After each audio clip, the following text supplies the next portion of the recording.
I'm at Rob Hill this morning, and Rob Hill is one of the more formidable hills that I run on some of my workouts. So I wanted to take you on this. I had a couple of thoughts about hills. So as we go up this hill, maybe it doesn't look that steep on the camera, but it's pretty steep. It's about 200 meters long, maybe. Some traffic going by.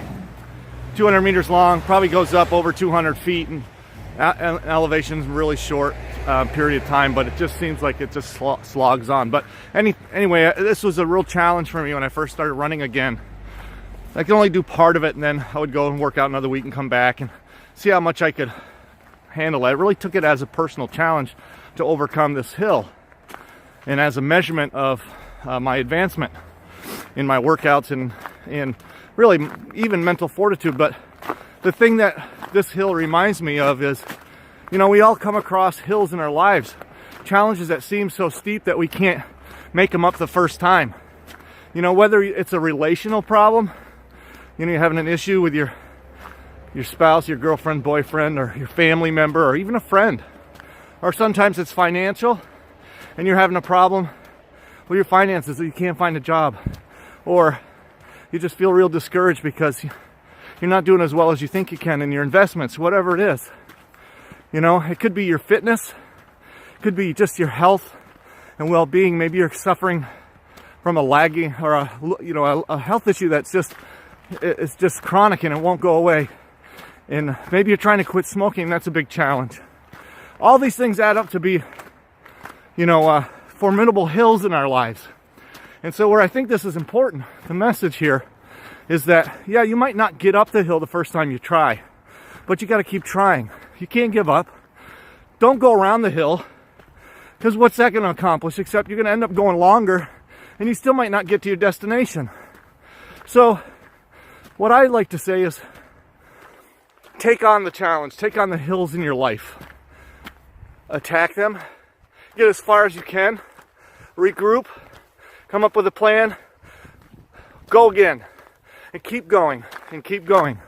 So I couldn't even get up 25% of the hill before I would walk the rest. Then a week later, maybe it was half. Another week later, maybe 3/4.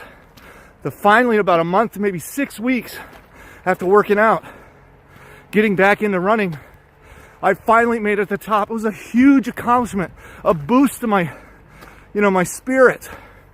And when I got up there, it was like, yes, I can do this again.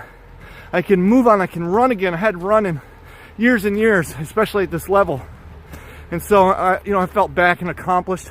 That carried on not to just make me run better again or get back into running, which was great because I loved running in the past.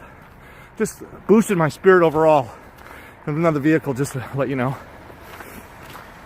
As we're coming towards the top, I'm still walking the hill here with y'all. We come towards the top. You get to the top, you feel accomplished, you feel boosted. You feel like, wow, what's next? But what comes at the top of a hill besides just that feeling of accomplishment? Well, you're at a new level. And from there, you can attack other hills in your lives.